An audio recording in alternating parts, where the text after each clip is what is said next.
Welcome to the Idle Talk podcast. My name's Peyton, and as always, I'm joined by my co-host, Jacob. It is officially season 48 of Survivor. Whoop, whoop. We made it. We made it through the dark days between seasons, and it is time to start talking about this most recent season of Survivor, the one that we are now officially currently in. And so it should go without saying, but spoilers ahead for the premiere of Survivor 48. If you haven't seen it, go watch it. This cast is as good as we thought they were going to be. Yeah. Before we start talking about the episode, though, Jacob, I want to talk about something that we haven't had the chance to discuss on the podcast yet, and that is not Survivor 50 as a whole, because we've talked about that a lot, but what was revealed by Jeff before Survivor 48, and it's that Survivor 50 is going to have a unique mechanic where fans are going to be allowed to vote during the course of season 48 on game mechanics and aesthetics of Survivor 50. So fans are going to supposedly have a direct influence on Survivor 50. And I only say supposedly because we're voting and we don't know, there's no real accountability in this that we like. They could say the vote is one thing and it's not actually that. So that's me being a little cynical, but I want to trust that Jeff's going to be honest. But after reading the wording of one of these questions, I don't know if the result's going to ever be. I don't think the result is going to be fire making gone, honestly.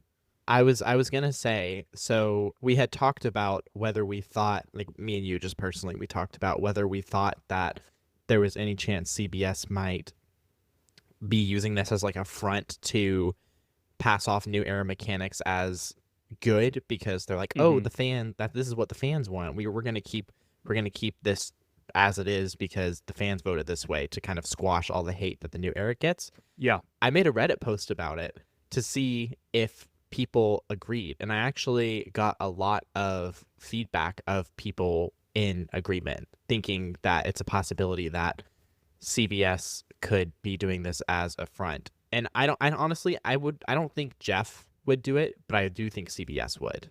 I think I wouldn't put Jeff above it either, because Jeff kind of is CBS. Like, he's the showrunner. He isn't CBS, but he sort of is. But what I would say is like CBS. Yeah. But what I would say is like specifically with mechanics that Jeff is attached to, like let's say, or changes to the game that Jeff is attached to. I think that he wants to feel like he's tired of maybe the criticism, or he wants to be validated in those decisions. Like, that's why the On Fire podcast exists, if we're being honest. And I hope this doesn't hurt my chances of one day getting on Survivor once my vision is fixed. If I one day am able to be in the casting process and Survivor casting team, you're going back and vetting my history, and you're listening to this podcast, I apologize for what I'm about to say, but unfortunately, I think that the On Fire podcast is Survivor propaganda. I think we can just go ahead and say that point blank. That's what it is. It is Survivor propaganda, and it's interesting. A lot of times we get unique insight. I think it's probably even more interesting for the casual fan. We're pretty well connected with what's happening in the Survivor community. So like I know you didn't listen to the On Fire episode this week, but in this one, he talks about like the inspiration for the tribal set, right? The tribe of Izadega and all that sort of stuff, which would be really interesting if I hadn't already read the whole piece that Dalton Ross wrote about it. So it's one of those things that for the person who's not as in tune with Survivor stuff, I think the podcast could be pretty interesting in those respects. But I think a lot of the podcast is him standing up on his soapbox. Yeah. Standing up on his soapbox and defending mechanics. And you know what? More power to you. You have And the honestly, ability to do that. I have been swayed on my opinions about certain mechanics. I came I around a agree. lot more on the beware advantage after Jeff explained it. So I think there is value, but I get what you're saying. Yeah. So, anyways, all that aside, I do think that there is an interesting thing with this whole like voting mechanic of Survivor 50 and what the true intention of it is. If it's really to make the season the best season of Survivor possible, or if it's more of a PR stunt. Probably a mix of both, to be honest. All that said, I want to see what you voted for. Because we haven't actually talked about what each of us voted for. I think we're going to be aligned on our votes. Yeah. But very briefly, before we jump into the episode, I think it's worth just talking about the first four votes that are out there. If you haven't voted, if you're listening to this and you haven't voted, go register to vote. Go vote. Your vote counts. We need as many people to register to vote. Register as many emails as you can. Make fake emails. No, I didn't say that because I want to get on Survivor one day. But if you do make a bunch of real emails for all your thousands of friends and family members, very real, legitimate emails, I'm not upset. But only if they vote for the correct things, which we're about to talk about. Yes. Okay. What was the first vote, Jacob? So the first vote was tribe colors, which, I mean, I guess it's nice that we can vote on the colors. I'm bummed that it wasn't like a free-for-all.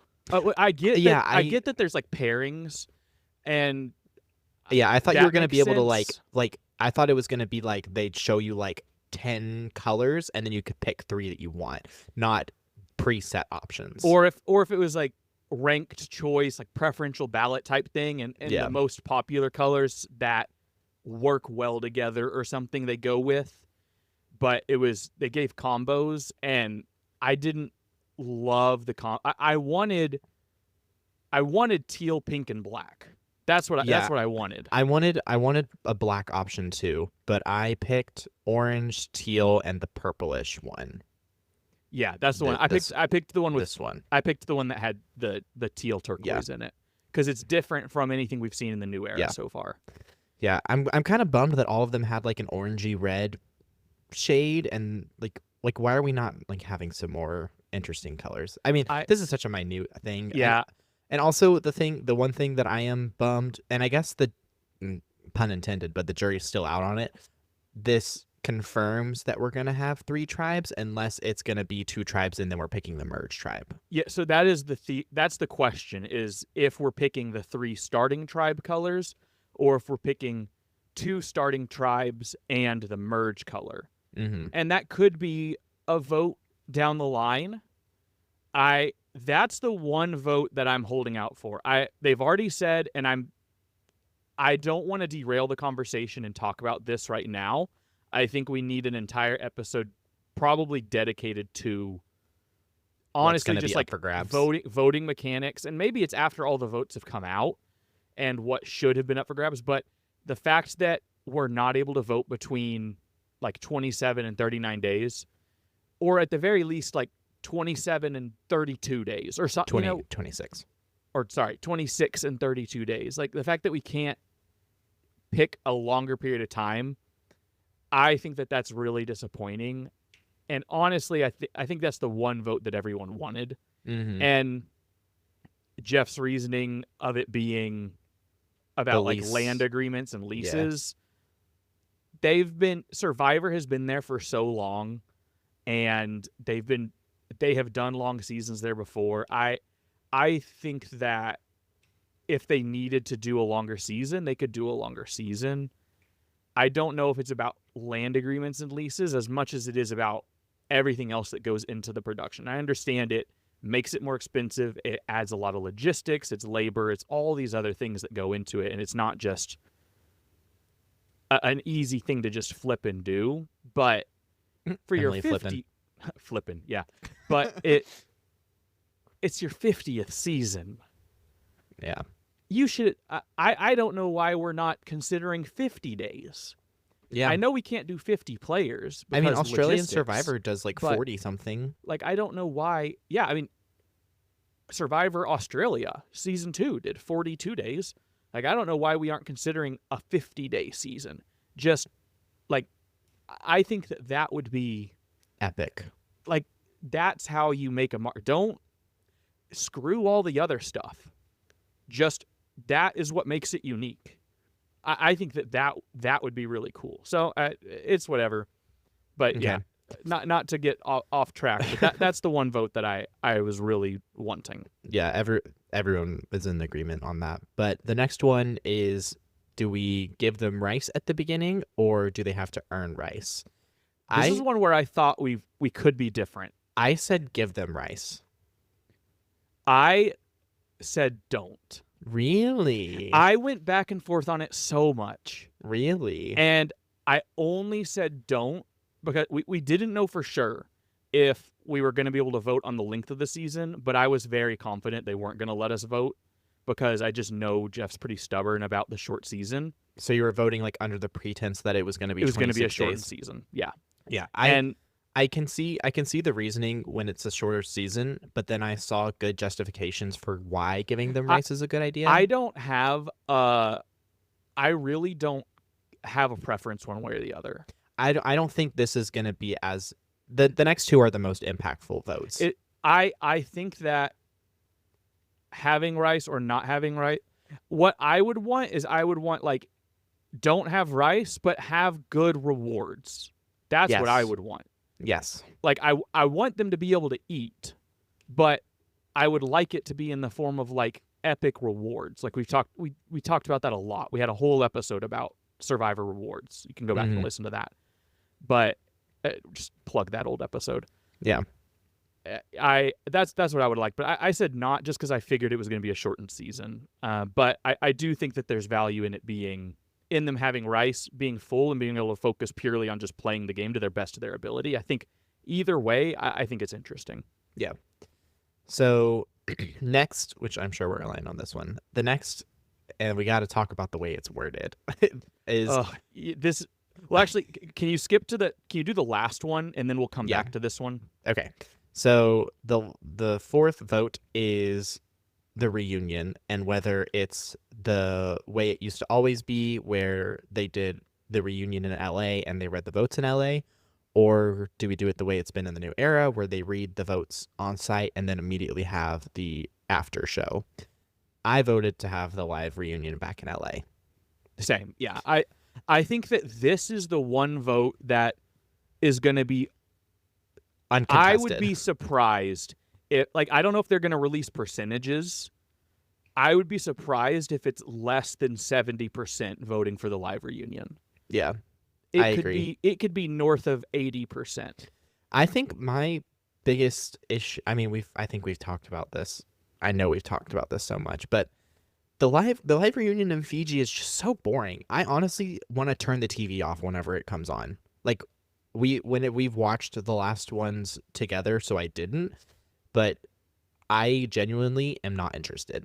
I just want to see the next season promo, and then I'm like, okay, I'm done. I don't really care about this. Like, I think the only one beneficial thing that has come out of the immediate reunions is Charlie kind of getting closure on why Maria voted for Kenzie, because I think if all that time had passed and then he gets to confront Maria about why she voted for Kenzie, there might not be the same level of closure as getting it like immediately right then and there. But that's like a rare case. I think there's still way more value in the reunion in LA. Yeah, I wonder though, like my thinking though is like, but if a live reunion happens in LA, the blow is not going to hurt as bad because it's not going to be like this. You're not finding out the result immediately in Fiji. You're finding it out months and months and months later.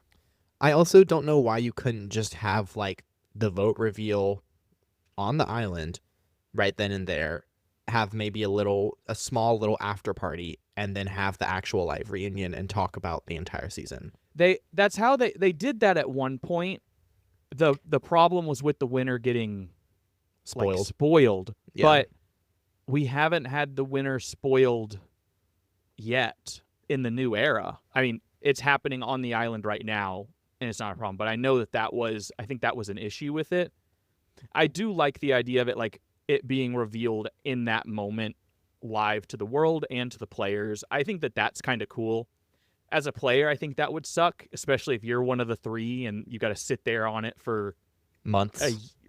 Yeah. I mean, in some cases, a year or whatever. Like if it's Koa wrong, you know how long they had to wait. Like it was insane. So yeah, I will vote for the live reunion a million times over. I think that it needs to come back, and I hope that if it comes back for season 50, they keep it back after. Yeah. So lastly, what we got to talk about is Final Four fire making. And I will just let me just read the question. Okay, this is me reading the question. It starts with okay. Okay, let's get into some gameplay. The Final Four fire making showdown has delivered some of the most dramatic moments in Survivor history, but not every fan is on board. Where do you stand? Option A, keep it. It gives players control of their destiny. Option B, lose it. Let them vote someone out just like the early seasons. If that isn't, like, I forget what the actual term is. Poll pushing. Yeah, but like some sort of bias writing in order to get you to feel some type of way about the options. Like, that's insane. Yeah, like, do you want this phrasing epic? Of it was insane. Do you want this epic, alpha, dramatic moment to be kept in the game, or do you want them to just have a puny vote like it used to be? Like, it's... And in the whenever he was announcing these 4 first votes, like live at the Survivor, like season 48, like fan premiere event thing, the way he announced it, he did the same thing, but he used an analogy where he was like, you can either vote for, he's like this, I've heard this all the time, people want to do this, that's my Jeff impression, and he goes, if you don't like really intense fire making challenges like we just had last season between Sam and Teeny, and you'd prefer for it to be a final 3 vote like we used to have, and it's just a vote there at final 3, you can vote for that. And it's just like, he's just kind of being really snooty about it. And it's like, if you don't like it, then fine. And I just don't see a world where fire making goes away. I think they're going to say fire making won no matter what. And I also think because of the phrasing, I think it's going to win. The casual, we can't underestimate the casuals. Yeah. I feel like this is the mechanic that Jeff is like, wants to stand his ground the most on. Like this, I feel like this is the mechanic that he's like, no, this needs to stay. And yeah, I don't know. I've heard his reasoning, but I'm still ready for it to go. I would like for them. I know that they have a really hard time being creative, which is why, the themes went away and all that sort of stuff. It becomes hard to think on those things sometimes. Again, I'm just saying this out of passion for Survivor. If you guys are listening to this in 10 years when I'm trying to get on the show, but I think that they could go back to the drawing board and just say, all right, start from scratch. How do you get from 5 to 4 to 3 to 2? Because I think you need to go to final 2. How do you get there in the most fair way where the best player gets there? And I think that there's gotta be a better solution. And I just think they haven't thought of it yet. I think it's just been the mechanic that's been defaulted to. And I know that there's gotta be a better way to get there. Voting might not be the best way. There might be another mechanic. But the fact that we haven't explored any of those options and we just have I feel like we've settled and it's comfortable. Yeah. I do, however, one last thing. He did say in that fan event, though, that no matter what the vote is, the players will not know which one is going to happen until it happens. Oh, so they're not going to announce it at the beginning of the season? No. Oh, so they're going to have to play under the pretense that they may go to fire. Correct. That's cool. I think that makes it very interesting. So they don't know whether they're going to fire at 4 or it's going to go down to 3. That would be crazy getting to that. That's going to be crazy getting to interesting. that tribal at 4, and there's either going to be a fire station or no fire station. Yeah. And do you think they're going to announce? Are they going to announce the results before the season starts, or are we going to find out in real time? I don't know if they're going to tell us or not, but I do think it's the idea that they won't know is interesting. And so I think that could even be a mechanic that stays, where maybe there are a few possible ways that it goes, and then it's random. Like maybe moving forward, there's a rock draw or something that decides if it goes to fire making or to a vote or something like that. And it's like you just don't know which way it's going to happen at the end, and you have to play the game not knowing how it's going to end at the end. Like uncertainty at the end changes the way you play. Like that could change things. I think the thing that I'm just most excited about with all this voting, and we can stop talking about this soon because we're talking about 50 on the premiere of 48. But I think the thing that I'm just most excited about is that it finally feels like we're going to have a change, and it's not going to be predictable. And that's what I'm most excited about, is all of these seasons that for so long have felt so predictable, and they blend together so easily because there's very few changes between the seasons. Yeah. And so I'm very, very excited that this season will have change for once. It should feel like it breaks the mold. And the very fact that it's all returnees is naturally going to make it feel like it breaks the mold. Even though it's going to be in that sort of new era, shortened, condensed format, the fact that it's returnees and they're going to be like all good players and interesting players, that's going to inevitably make it a very fun season. And so I'm excited for it to roll around. We only have a year. It's so close, but so far. Yeah.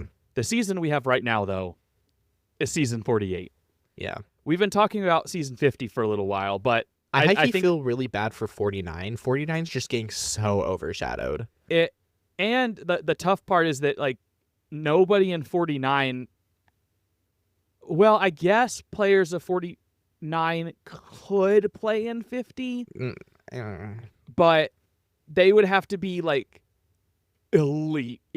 Like it would have to be Russell Hantz level good for them to like pull them in like they did with Heroes versus Villains. But I also don't know, like, whatever, because they filmed the seasons back to back, but how much of a gap do they have between filming them back to back? Is it like day 26 ends and then day 1 starts of the next people, or how long do they give them? Because you need time to recoup. I think they have to like flip the beaches and flip tribal and flip, like, I think they need some time, but I can't imagine it's more than a couple weeks.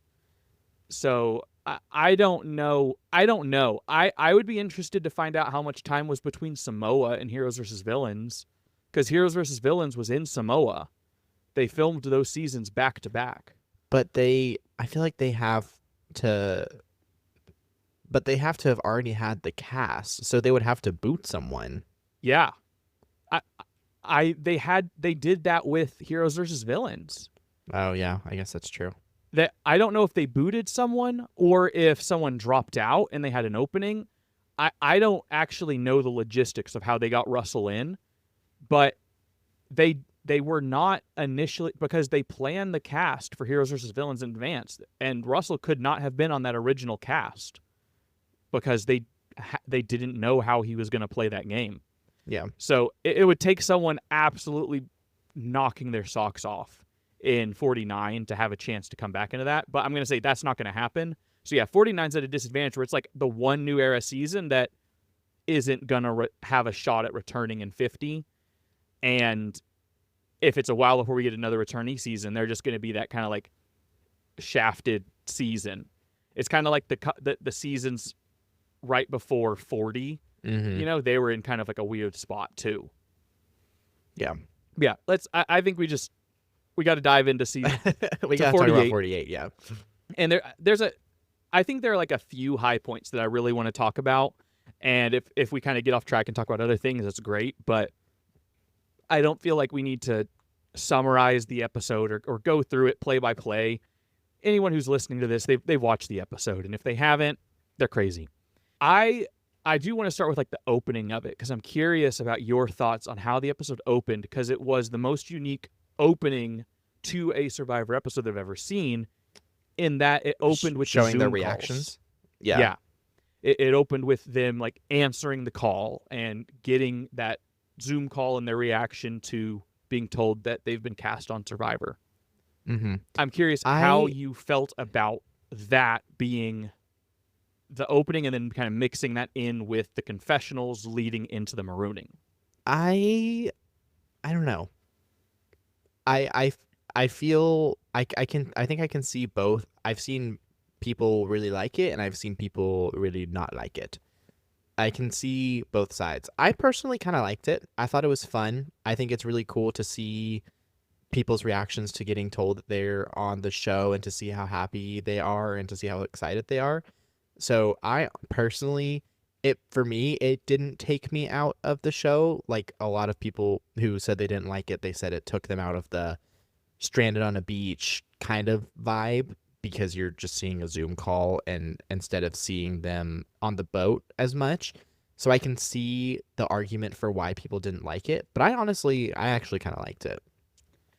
I did. I really liked it. I was curious what your thoughts were because we hadn't talked about it, but I honestly, it is very different from what they've done in the past, but I don't know if it would have worked with past seasons. And Jeff talked about it on Fire, where they have tried to do this for several seasons and it hasn't worked. And they've really wanted to do this idea, but it's just never been right. And this was the first time that it worked. And they were really intentional about like opening the episode with like the island as the visual, but hearing the Zoom call. So you still kind of get the island and the audio as it transitions you into it. And he kind of talks about all of that. And I thought that was really interesting. But I thought that it was very like emotionally resonant. And I think that it's a really interesting choice in that I think it's like, it is setting the tone for the season. Mm-hmm. And if we know anything about Survivor, we've talked about this a lot especially last season and the last couple, how it's, Jeff talks about it being one long story and there's kind of this theme and central thread throughout. As we're moving through the episodes, we're going to be able to kind of identify that. But this episode as a whole was a pretty emotional episode. There were a few really emotional moments Mm-hmm. and those are the ones that I really want to talk about. And the fact that it opened with such just an emotional, vulnerable opening here, I think that signals the vibe of this season is going to be about emotional vulnerability and strangers in this social experiment be like coming together, working together, and having like emotional vulnerability with one another and finding like community in that together.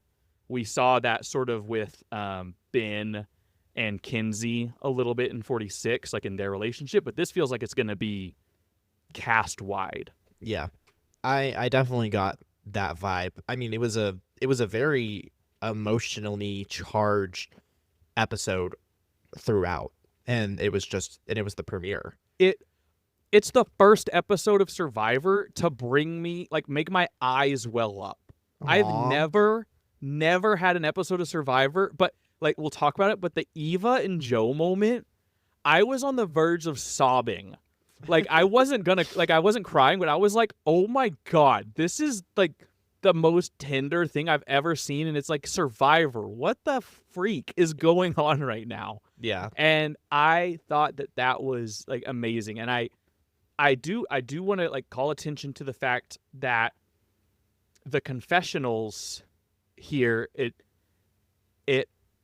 goes through all of these Zoom calls, and then it ends with Joe having a really emotional Zoom call where he breaks down and cries.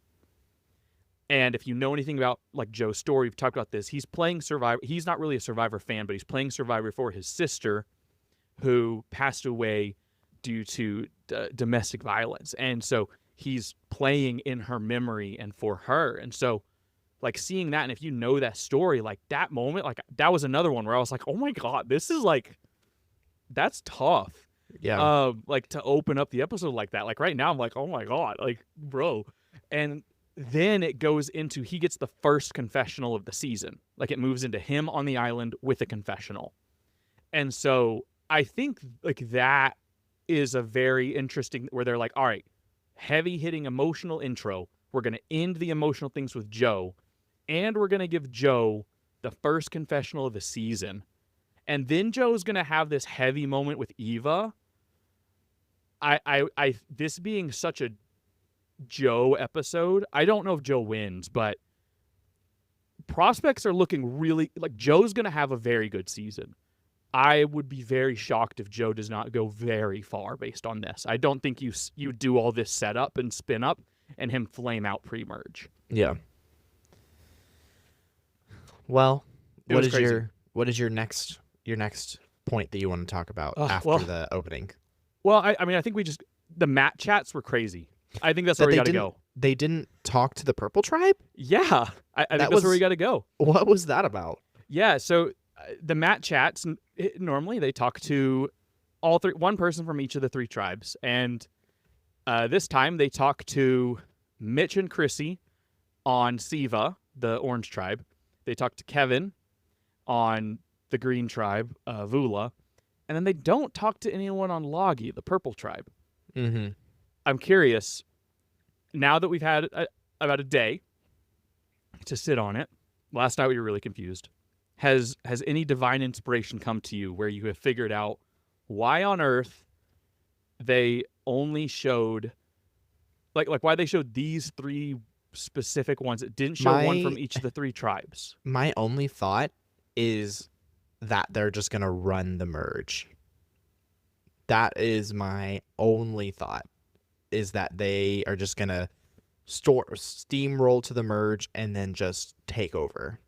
That would be my only... Logi, specifically? Mm-hmm. Well, why wouldn't you want one of them to have a Matt chat?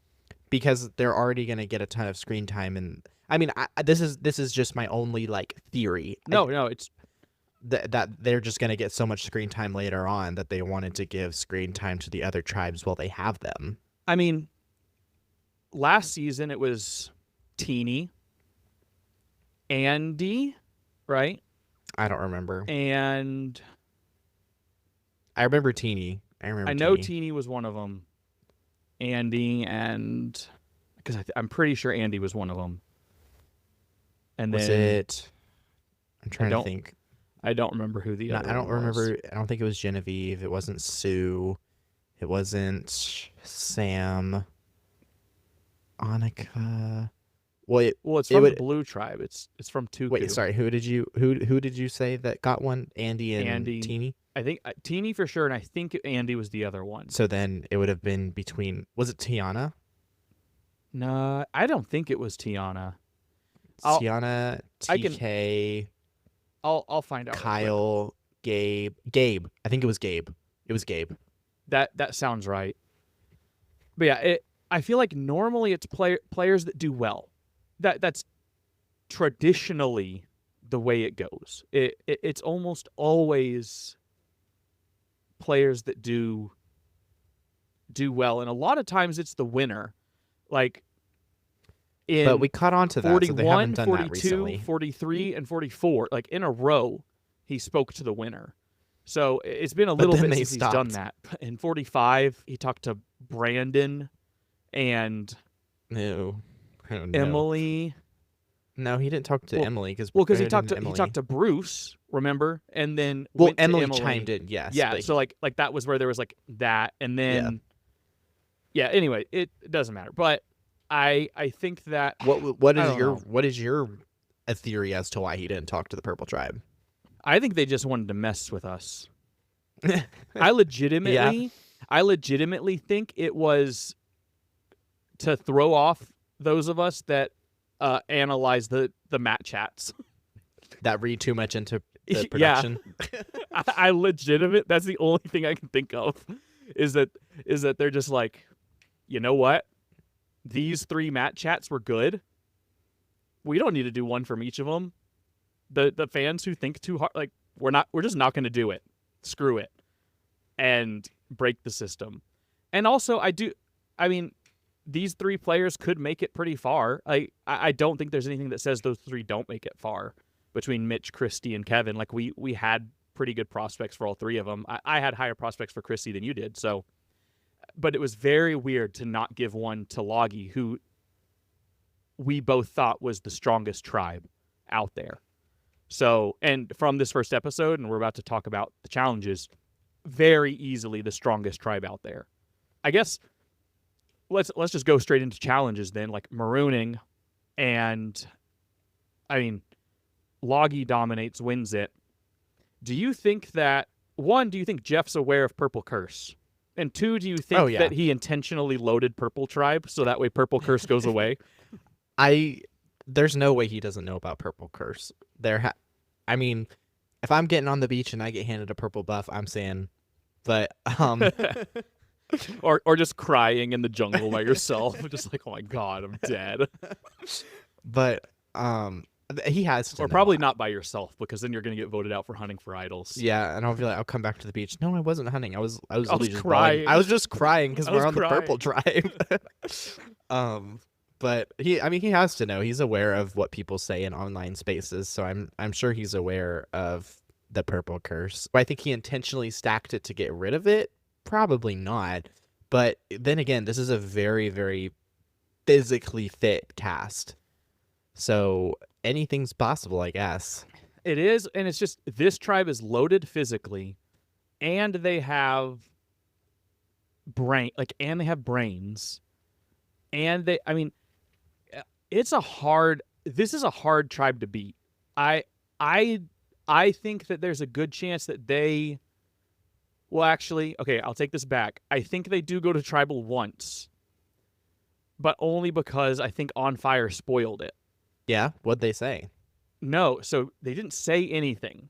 If you look at the graphic for On Fire this season, they show a photo of Tribal Council. And in that photo, you can see 3 players sitting at Tribal Council. And if you look at their silhouettes, they are pretty obviously Joe, Eva, and Shaheen.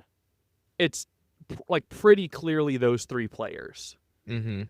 And I don't think it's just 3 people that look like them. Like, it's pretty clearly just a photo from Tribal Council, and you can see those 3 players sitting there. And so I don't think that this is a merge situation and they're just on the end. I think that they have to be at an actual tribal. And so I think they probably go to tribal once because this photo appears to exist. You can go look at it. It's kind of bizarre because it's just straight up silhouettes of those 3. Mm. I guess the other scenario is that they're the final 3, but I find that pretty unlikely as well. But that would be pretty epic. All 3 from the same tribe? Yeah, and just 3 people that we thought were going to do well. That could be why Loggy's not on the map, but I don't see a world where the 3... that would be just insane. But yeah, I think they do go to tribal. But even if they only go to tribal once, they're very stacked. I think they're going to do really well this season. And like we thought, Green Tribe is really bad at challenges. Like they were really bad at the marooning, catastrophically bad. It didn't help that Kevin got injured. They cut it for time in the episode, but they had to stop the challenge, bring in medical, fix his shoulder. Did they stop the challenge? I thought Mike Bloom said that they did it after. Jeff in On Fire said that medical came in and they resumed the challenge. He specifically said resumed the challenge. So Jeff could have misspoke in On Fire, but he did say resumed. Mike Bloom said he had actually dislocated his shoulder and blacked out from the start of the challenge. Immediately following Loggy's win, Jeff called for Dr. Joe, who had to pop it back into place. Yeah, I don't know. Jeff said resumed specific. Like that was why like I remit because I was like because I thought it was after as well from the article. But TBH, if they cut either that way. out, I don't think Kevin's winning. I feel agree. I feel like that's a pretty important thing to leave in for your winner. Well, okay. I will say Kevin had a really good episode regardless. Yeah. I don't think that mattered because they got across the point that he was injured, and Jeff made a good point that when they got down in the edit, they were 20 minutes over, and so they had to cut 20 minutes, which is a full half-hour sitcom, right? So you've got to cut 20 minutes, and they're trying to find what 20 minutes can they cut that don't impact the final vote. And so they needed to just find ways to communicate that he injured himself without doing this whole medical coming in and doing that whole sequence that eats up a lot of time. It probably ate up like 2 minutes of the screen time, 3 minutes. So they had to they cut that, and I think they still got across the point in the challenge and in confessionals, and it worked out. And I think Kevin still had a really good episode regardless. But yeah, it is I think it's a little tough that they cut it, but especially when it was in the promo for the episode where they had him shouting medical, they intended on it being in the episode, but they just couldn't fit it in. So anyways, Green is really bad at challenges is one of my big takeaways.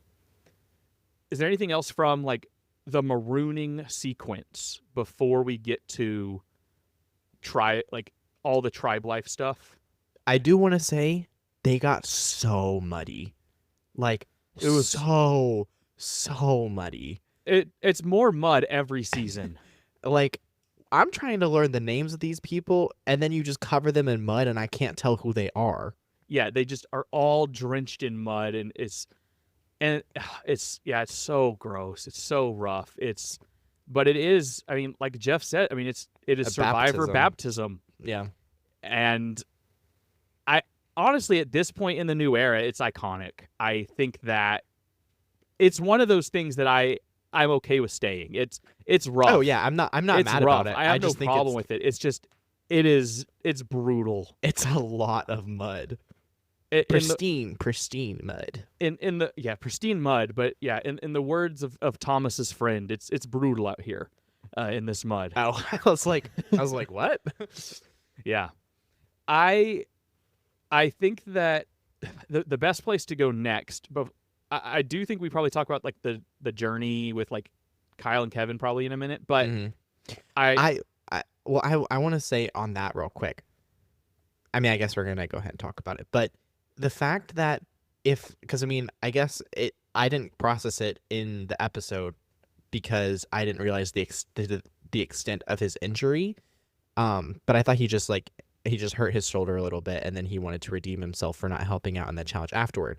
But the fact that he dislocated his shoulder and then they still wanted him to be the one to go do that. No, he wanted to go, and they were okay with it being him. I'm shocked that they were okay, and we're like, hey, take it easy. You just freaking dislocated your shoulder. Please, have him. It's rough. It's rough. That is the one thing that I am probably most upset about, the medical part being cut out, is because it downplays the severeness of what happened. It's not just a boo-boo. It's a really big ouchie, It's a much more significant injury. I've never dislocated my shoulder, but I thought when it happens you have to be in a sling. Is it you can just pop it back in and then you're good to go? It depends on what you do. He is probably it depends on if you tear anything. And that's why when I tore my I did the worst possible version of dislocating my shoulder, where I dislocated my shoulder completely. I tore my labrum and all the cartilage in my shoulder, basically around it. I just completely destroyed my shoulder. And so it was the sort of thing where I went and I had to have it relocated. It couldn't be relocated on site, so I had to have it surgically relocated, just by doctors when I was knocked out. but they didn't know anything was torn. So I just went back to, like, I wore a sling for a little bit for it to heal, and then it was fine. And I was able to kind of move it and do everything. But then because the stuff was tore, it kept popping out. And so he could have a small tear. He could have, like, tore his labrum, and it could be a small tear, and it could have just, like, it'll just hurt. It'll be sore. And you can still move it when it's in the socket.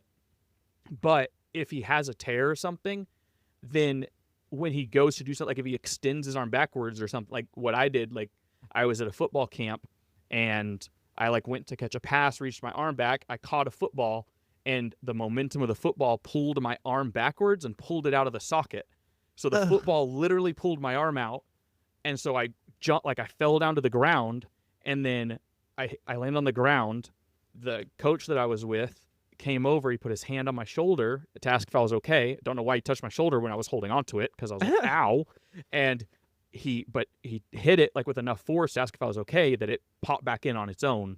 And then like from there I was able to move it. Didn't need to be in a sling or anything. So it's like one of those things, and then I had it like surgically repaired. But if it's not fixed with surgery, it'll just keep popping in and out. If he didn't tear anything, he's probably okay. But if it was, it looked pretty bad, where if he tore something, it could be a recurring thing this season. At the very least, he's going to need to be checked out when he gets off the island.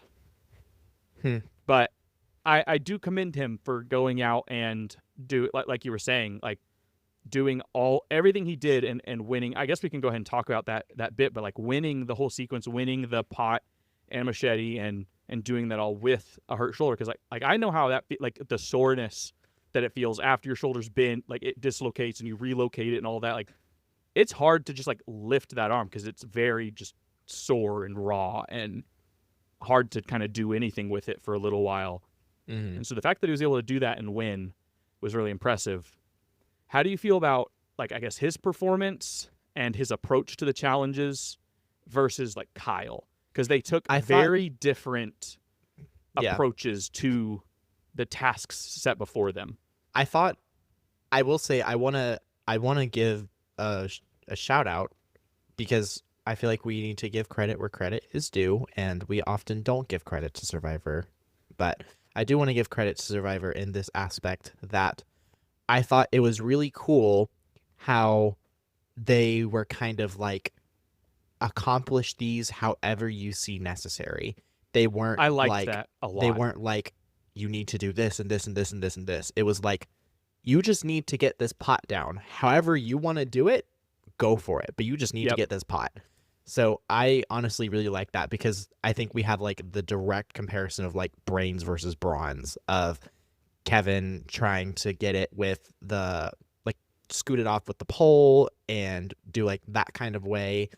And Kyle just hacking the bamboo down. And then when they're going to fill up their jugs, Kevin's going like slow and steady. And then Kyle is like rushing to fill it up as fast as he can. So I actually really, really liked the sequence as a whole. Yeah, and even before that, the uncovering and finding the machete with the ropes, and like solving the puzzle with the coconut and all that, like their approach to that, where Kyle's trying to speed run it and Kevin is very slow and meticulous, and he's able to win like that leg of the race, thinking through it very like methodically. And then he falls behind in the next part, and then he ends up making up the ground and winning in the end. And so I agree. I really like that style of like journey challenge thing where they're doing that here. This was probably one of my favorite versions of the earning camp supplies. Yeah, of the whatever this like iteration of like, this is like the best version of like the sweat versus savvy kind of thing that they've done. And it's not like even just straight up like you choose sweat or savvy, but you can either sweat or be savvy. You choose one of them inherently, depending on the kind of person you are, and you don't even realize it in the moment. But I thought it was very, very cool the way that they did it. And I agree. I think, honestly, that and the way the Beware advantages are done this season, I think this season is just they're very creative in the way that they're doing these challenges in this first episode, the tasks. I think that's really cool. And then I think we got to talk about Kyle breaking the challenge. Yeah. That was crazy that he like dropped his pot on the jug and broke the jug. And obviously in Survivor, if you break the challenge, you lose the challenge. Yep. I thought it was very big of him. Mm-hmm. And I would not have pegged him as this kind of person to start helping Kevin fill up his jug. I thought that was a very, like, again, we're talking like this entire episode was very emotional, but this was like a very sweet moment where he is like, I can either sit here and mope or I can help the guy out, because what is sitting here me moping that I just did that gonna do? And like, he didn't do it on purpose, like he wasn't fresh or anything, it was a complete accident. But I thought that was a really cool moment that I really liked. Yeah, I thought that was really cool. I have two quick follow-up questions on that I thought of. My first one is very quickly. You're in Kyle's situation. You break Would I the have jug. done that? Would you have done the same thing? Probably not. You just wouldn't have thought of it? I probably wouldn't have thought like that I could help him, but I may have like sat there for a minute and then been like, I'm gonna be on national television sitting on my ass and people are like gonna think I'm like lame. So I'd maybe do that to save face. Yeah, to save face and to maybe make an inroad with Kyle later, or with Kevin later on. That was my next question is, do you think that there was any ulterior motive other than Kyle's a nice guy? I mean, you can't take anything in Survivor at face value. Everything has ulterior motives. So I would not put it past, he didn't say that explicitly, but I would not put it past him to have thought, let me help him a little bit and maybe that'll, I don't know, some good karma will come my way later on. Yeah, I think that it's an interesting like thought. Like he's like, all right, well, at least I can maybe get in his good graces. My other thought is he's like, oh, dang, I just want to get out of here. Let's get this over with. Go fill it up. He just goes over and just breaks Kevin's pot too. And it ends it. Kevin wins. One thing this makes me think about, and I thought about this like last night too. Like I thought about it last night originally, but this reminded me of it, where like if you got out there and you're about to compete with this like person that you don't know, and you're doing this, and you're wanting, like, say you're Kamilla, right? And she just wants to create chaos, and that's what she wants to do, okay? What do you think about being like, all right, hey, I will help you win right now. Like, we'll go through this whole thing. I will help you get the stuff. You can leave with the pot and machete. Go back to your tribe with it. If we form an alliance right now, let's take some time, get to know each other, use this as an opportunity to form a legitimate relationship, because we have as much time as we want, right? Like, you're on that island. They're not going to make you leave until you do the challenge. I think you could just sit there and talk for at least like 10 minutes. I mean, that's good content for them. They're not going to be upset. You might be able to even get 30 minutes to an hour. Get to know each other, form a legitimate cross-tribal relationship. You get to go back to your tribe, be the king who just won this stuff. Don't tell a soul what happened here. I go back. Dang, I lost.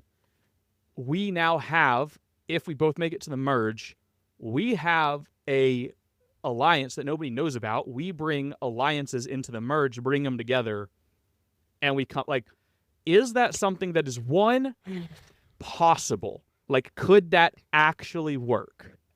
It would or take... would it blow up immediately, like 10 out of 10 times? I think it works 1% of the time. You think that few? I think it takes two people willing to play the same game, and that doesn't happen a lot, especially when it's a random thing like this. It takes two people. You got to have the right. You got to be able to read the person. I get. Yeah. Like, you got to know, like, all right, they're willing to do this. So you got to have two people willing to play the same kind of game. You got to hope that both of you make it to the merge. That's another thing. I mean, yeah, but I mean, that's the same thing with like any journey alliance that's formed and all that sort of stuff. I don't know. Let's say you knew 100% chance that they're not going to squeal on you. Let's just say that you knew that was out of the equation. is it worth that risk to not go back to your tribe with the pot and machete? I just don't know how much value you're going to get out of that alliance down the line. You're out here not forming alliances with anyone currently.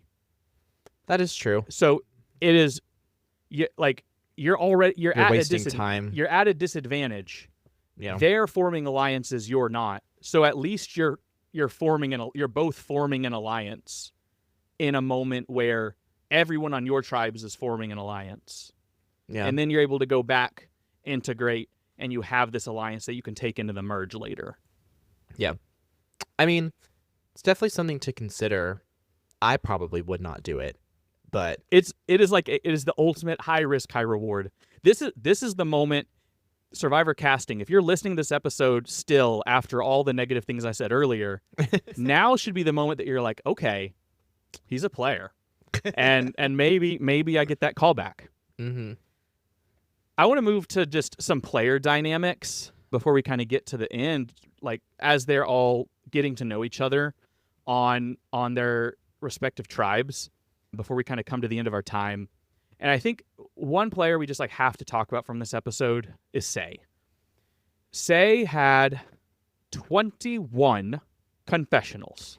When I saw that, I thought it was fake. I legit thought that was made up. I was like, there's no way. Because when I finished the episode, I knew she was getting a lot. I was like, oh my God, how many confessionals is she going to have? It felt like she was getting so many. I guess I didn't realize it was that many. I didn't process, I guess, how much it actually was because I was just watching it. But, I mean, I knew she got a lot of time taken up with the idol and her beef with Stephanie. But I was definitely not aware how much it actually was. And then when I saw that, I was like, holy crap. I was like, what? Why? This is literally the first episode. You're splitting time between 18 people and you're giving her 21 confessionals? You want to know something really crazy? Well, okay, I guess first of all, last season, if you had to take a guess, who had the most confessionals in the first episode last season? If you just off the top of your head, do you think you would know? Is it who the first boot was? No, it wasn't John Lovett. Was it Andy? Nope. No. So last season, the most confessionals in the episode was actually Asia. Really? Yes. So Asia had 13 to Say's 21. Kevin had the second most this episode with 13, which was the most from last episode or from last season. The second most last season in 47 was 11, and that was Gabe. And Gabe had a lot of screen time in the premiere. So I remember Gabe getting a good bit. But something that's pretty crazy is that like Kyle had 10 this episode as well. So we had 3 players with more than 10 confessionals. But between these 3 players, we had, what is that, 44 confessionals between 3 players is pretty nuts. I guess just in this season. I guess they just had a lot of screen time built in for confessionals and not as much around people talking on the island. I guess just confessionals were more important this episode. Yeah, and granted, this doesn't have like screen time per confessional as the like in the stats. So we don't know if these are like really short micro confessionals or longer ones. Like the data is a little bit skewed on that, but it is pretty interesting, the dynamics of that. But Say had a lot of screen time, and a big part of that was because of her beef with Stephanie for some reason, and the idol or the Beware advantage leading to the idol. Mm-hmm. And so I want to talk a little bit about the Beware advantage. I think is a really good part to talk about while we're talking about, I guess, about Say. Is like, what do you think about this? We've seen it on two tribes at least. The symbols. The symbols. All 3 of them are going to have a different way to solve their codex. But if all of them have a codex, the way that Jeff talked about it on Fire, it sounds like they're all going to have a codex. I will say the Codex is really freaking cool. I love Codexes. Yeah, Didn't we have a Codex in an escape room? The We did. escape room that we did in Daytona? we did one time. What's pretty cool is he was talking about it. The Codex was made by like one of their people in their props department. It's like actually made by them. They made a Codex? 3. They made those Codexes. They didn't just buy them? No, apparently they made them. That was what he said. He said he made the Codexes. Or Jeff doesn't know anything about the Codexes. But I think Jeff knows that stuff. But yeah, apparently all 3 of them have different words, but they're related because they have to rhyme with one another in the Jeff way way he talks about these things. Okay. So, but yeah, they have Codexes. I really liked it. Some people online said they didn't because they were like, "Oh, the symbols are so in your face that obviously they mean something." But I'm just like, I don't care. It's different. It's new. I'm happy that it's different and new. We saw people not noticing them. Like Or they just didn't care. Star was walking around looking for idols, and they kept showing her walking by the circle, like signs of them everywhere, and just did not seem to notice them. Yeah. And so I just, and the way that Say was talking about it is like she just thought it was like theming for the season. Yeah. And so like I feel like I would never think that because they've never done that before. Like I feel like I would just be like, this means something. It's like, I agree, it feels very in your face, but they're thinking about so many other things that it appears like it just went over like almost all of their heads, except for Siva. How do you feel about like Siva's approach where they were just like talking about it as a tribe? Yeah, everyone was just talking about it. I mean, I guess that's one way to make sure everyone, like, you're always in the loop. But yeah, if I discovered it, I don't know. But it's also hard because since it is such a public thing, it's hard to conceal your knowledge about it.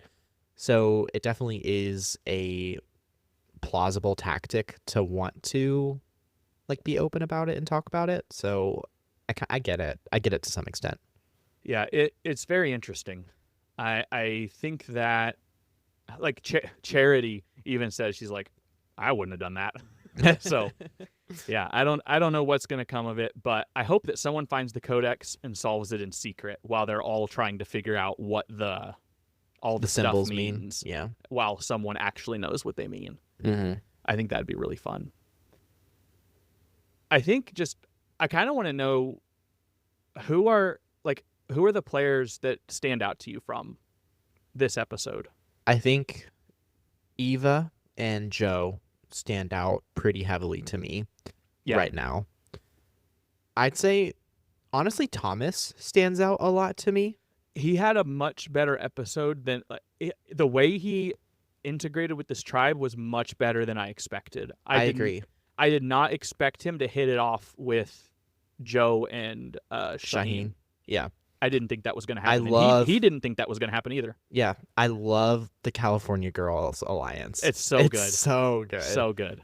So I love the California Girls Alliance. I'm a little worried what's going to happen about it, though, because you've got the California Girls Alliance, and then Thomas and Bianca are a duo, and then Joe and Eva are a duo, and then Star's just out there wandering around. Yeah. And so they want to form a 4, and so there's gonna be a natural break. But I think Shaheen's in the power position. Correct.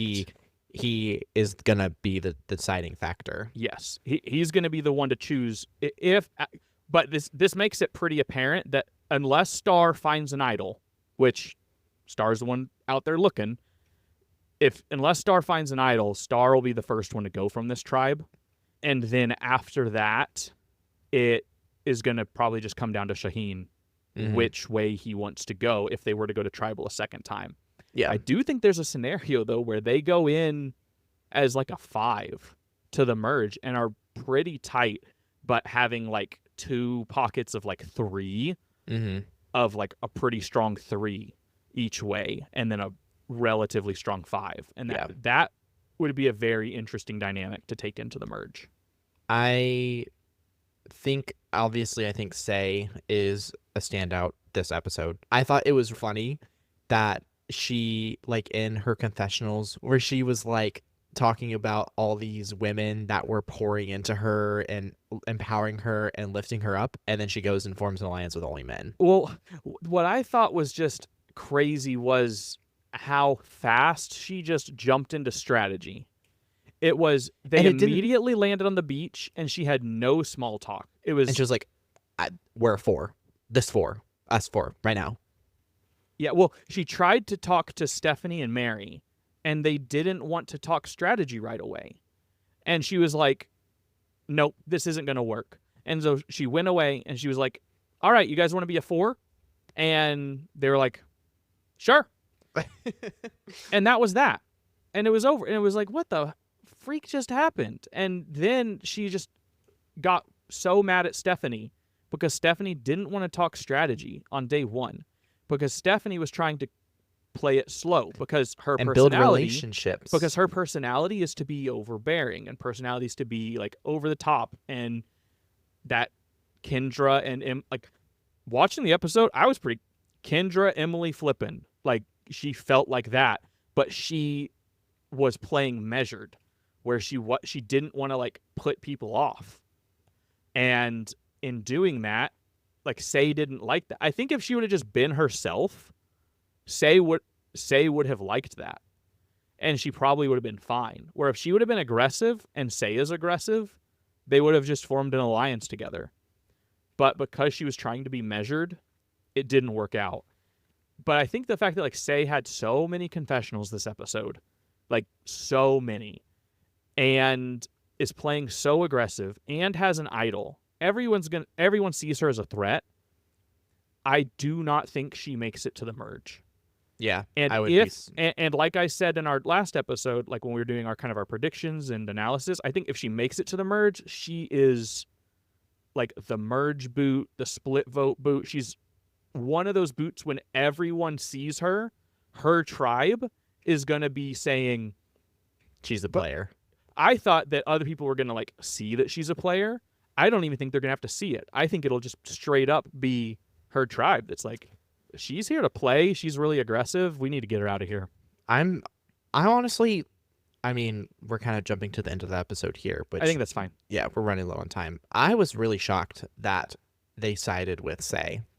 I thought they were going to go with Stephanie. I thought they were going to go the route that most people do, where this person's playing too hard, too fast, and we don't want them here. Especially, it was perfect opportunity for a blindside to go ahead. And they had talked about it, to blindside, get the idol out and get it right back on the beach. I think especially when you know about it, you know that, and especially if it's so early on in the alliance, it's so early on in the game that if I was in Kevin or Justin the pizza guy, if I was in either of those people's shoes, I would not want someone on day, like before the first tribal council, already having an idol. That is too much power too soon, unless I was the one with the idol. Like, I would want to be in control of that power, because that is too much power for someone to have too early in the game. So I am very shocked the votes went to Steph, honestly. I feel like they were just worried about it, like, blowing up in their face with, like, if she played it. But, I mean, they knew she was going to vote for Steph. So worst case scenario, they throw votes on her. And Steph plays the idol. Steph goes home. Then it's a matter of damage control and find the idol before she does. Mm-hmm. And it's like, that's worst case scenario. But if everyone on the tribe is in agreement that Say is a threat and we're not going to let Say get the idol, you just pull a Rome and you babysit. I hate how that is. Like, I hate that strategy, but it works. It works if you're that worried and if it blows up in your face that bad. Because, I mean, at that point, she would have had to have made a really good move, and she would be the number one threat because she has a successful idol play on day 3, which is wild. So I think that, and honestly, what are the odds that someone gets an idol before the first tribal, and then they play it at the first tribal. I don't think that is something that someone does unless they are scared for their life. And she said in the confessional booth that she felt in her like gut that Stephanie played her shot in the dark. Like she felt like she was in a position of power. She wasn't worried about going home. Mm-hmm. I don't think there was any world where she was actually considering playing her idol. And so I think that if they would have gone in fully united and pretending that they were voting Stephanie and then vote Say, they could have got her out very easily. And I'm surprised that if it didn't happen. Yeah, I agree. One other player I do want to talk about, like, quickly before, like, kind of wrapping up the episode and stuff is, I think, because we haven't really talked about the Orange Tribe. We didn't get a lot of time with them, but Kamilla and Charity.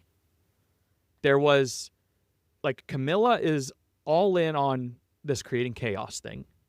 And Kamilla and Kyle alliance, didn't see that. That's crazy, and I actually kind of like it. Like I said, Kamilla, sidekick.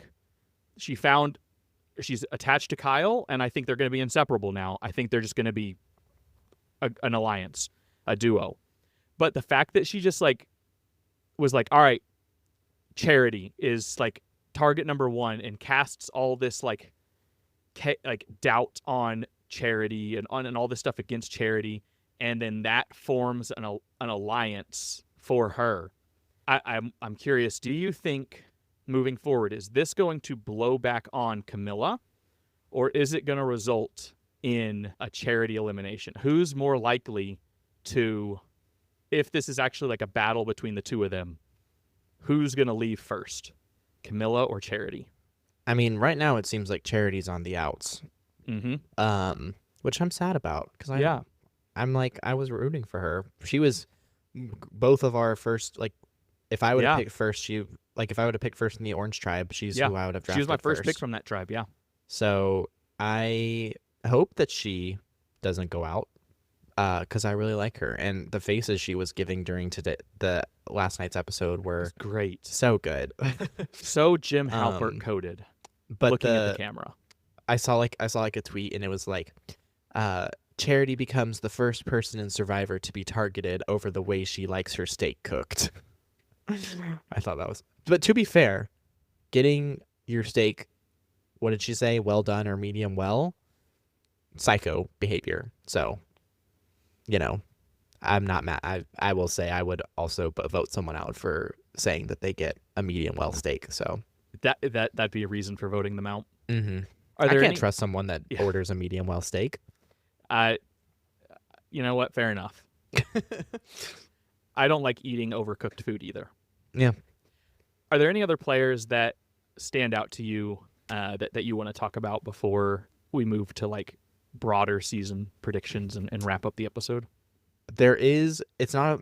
I guess I don't really want to talk. I mean, okay, I'll just say Justin's shirt. Yes, love it. So pizza. funny. He is leaning into it so hard. Like at Tribal, when he was like talking about, like, when we Yes. get a crazy order and you don't think it's gonna work, but it ends up tasting good, something like that. But I was like, the fact that they just gave him a pizza shirt is so funny. It's amazing. I love it. I really like Justin, and like him and Kevin being this kind of weird, like, side alliance. I actually really like, and I think Justin had a pretty good episode. He didn't really get confessionals. He had 2, but he had a lot of good, like, he was involved in a lot of things and had good screen time. So, like, I think he had a good episode, and I do really like Justin. And I mean, he was my winner pick. I'm not getting winner edit from this first episode, I will say, but I do. Like, I mean, I don't think he had a bad episode. Well, I do want to talk about, like, confessional counts for winners is kind of how I want to end the episode when we're thinking about, like, predictions and moving forward. Because I do think there is one person this episode that is far and away most likely to win the season based on what we've seen from previous seasons.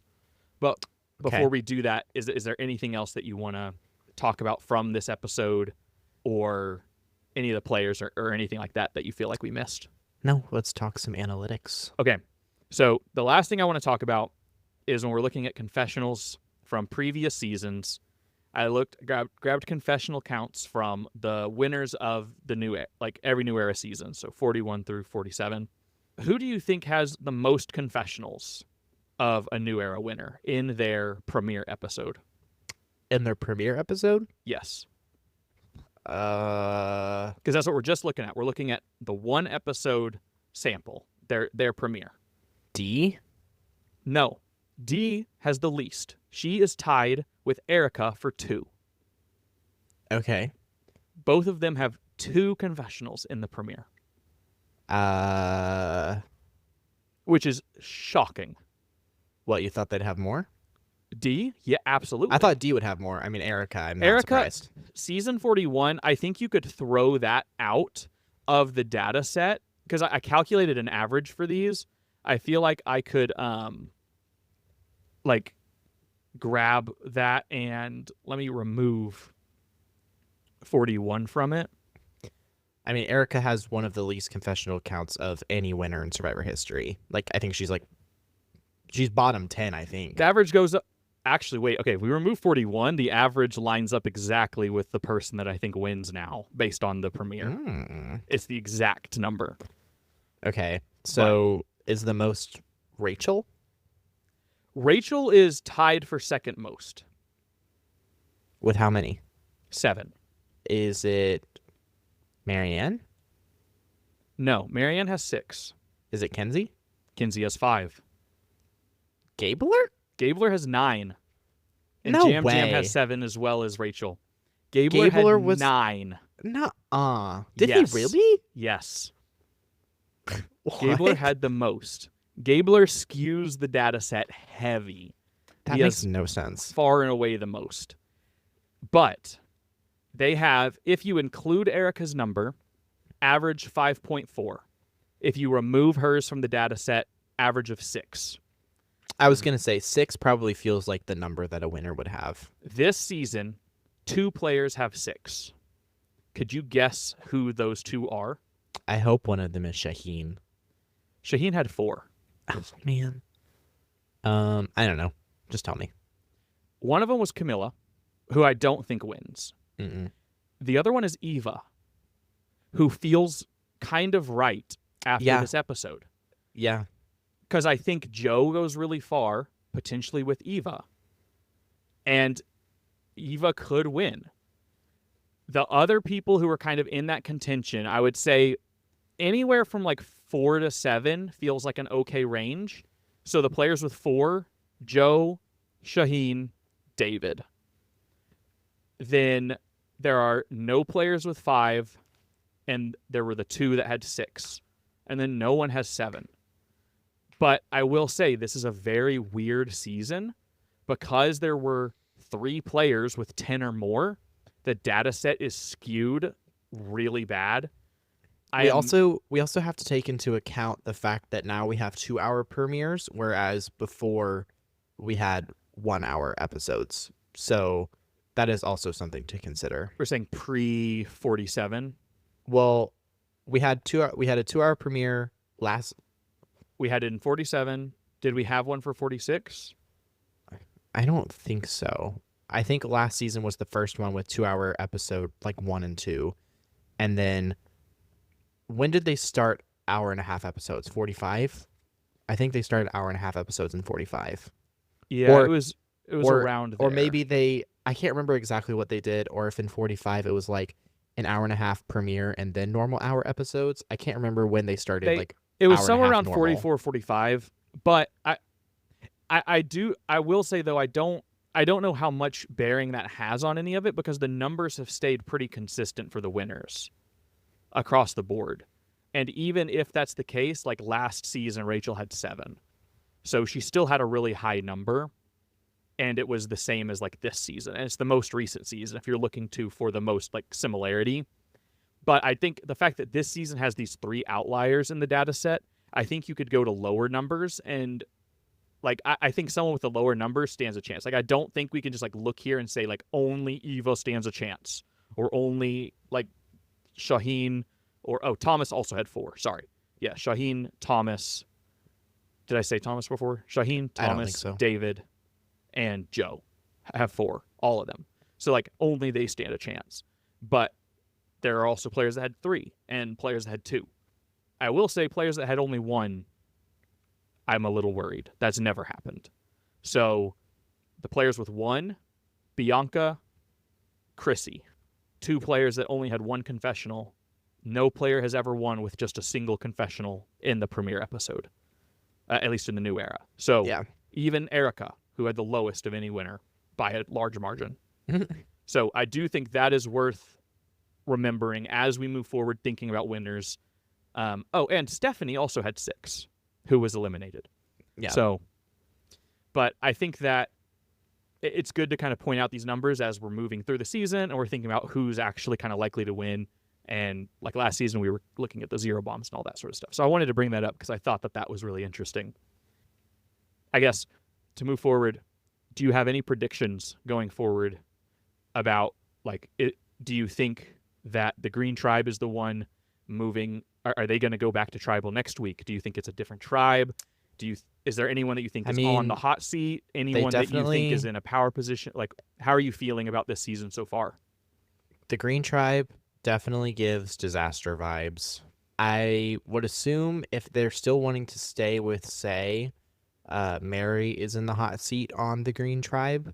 That would be who I assume is the next boot. I think Shaheen is in a very good position right now, how he's positioned himself in the middle of the California Girls Alliance with their individual duos on each side. So I think he's in a really good position. The Orange Tribe guys kind of just like, I don't know. I guess Charity's on the outs, but I hope my queen can pull it together. Yeah, they're kind of the weirdest of the tribes where they haven't really... I don't think we've seen enough of them to know what has formed, but based on what we saw, no one there really wanted to form alliances yet.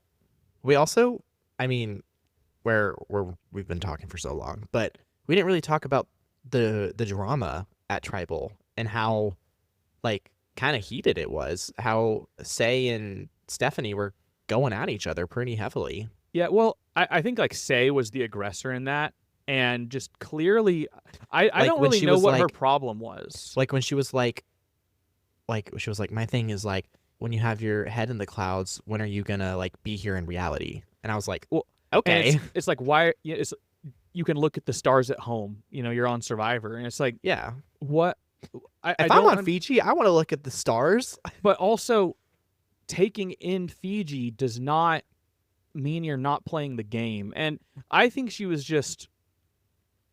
I don't know what is going on there, but the fact that she's like playing so hard and then getting upset at other players who aren't playing hard, I don't know who it's giving, but it's giving a player that we've seen in the new era recently who was similar in that they just wanted to play, and I can't even remember now, but it's like all they wanted to do was play. And nobody else wanted to like play that fast. I think it was someone in 42. It's giving me 42 vibes, or 43. It was someone in those early seasons. It's making. I know it. I do. I think I recall something similar. But anyways, if the way that Tribal went is an inclination for the drama of the season, I am sad. Yeah, it sounded like you said you were sad. But I know you said that you were sat, as in you are sitting. I am seated. Yes, you are seated. I'm really excited about this season. We had high hopes for this cast, and it has not disappointed already. I think it's a good cast. I think the weakest tribe, personality-wise, so far is Orange, but it's because we just seen the least of them. Mm-hmm. But I think that this is going to be a very exciting season, and Jeff said in On Fire that this episode is not the only one that's going to make you cry.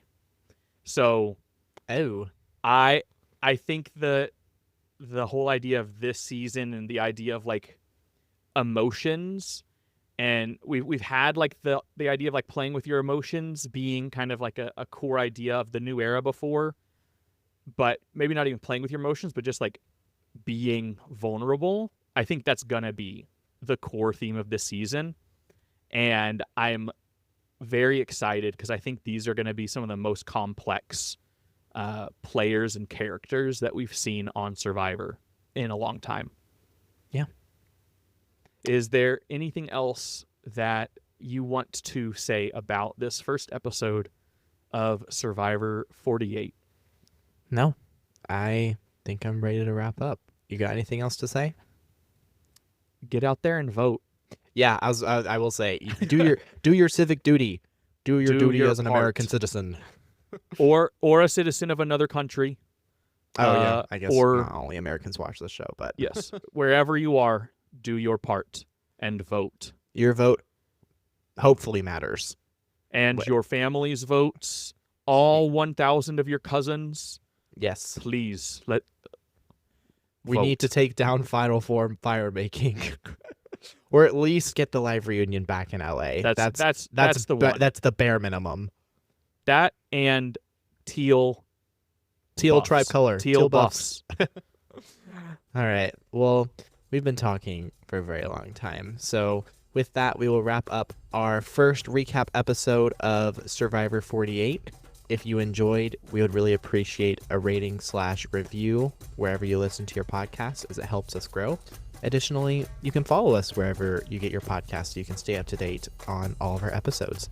You can also check us out on social media on Twitter, Instagram, TikTok, all that jazz at Idle Talk Podcast, and we will catch you guys in the next one.